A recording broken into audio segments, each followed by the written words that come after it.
শরীরে বাসা বেঁধেছে মরণ ব্যাধি ক্যান্সার। প্রতিটি মুহূর্ত যেন অতিবাহিত হতো মৃত্যু যন্ত্রণায়।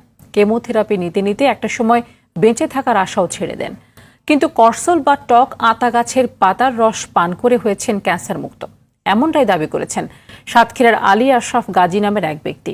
তার দেখা দেখি ক্যান্সার আক্রান্ত আরও কয়েকজন স্বাভাবিক জীবনে ফিরতে শুরু করেছে করসলের পাতার রস ও ফল খেয়ে। তবে চিকিৎসকরা বলছেন বিষয়টি পরীক্ষা নিরীক্ষার প্রয়োজন রয়েছে। সাতক্ষীরার প্রতিনিধি রামকৃষ্ণ চক্রবর্তী তথ্য ছবিতে রাসেল আহমেদের রিপোর্ট।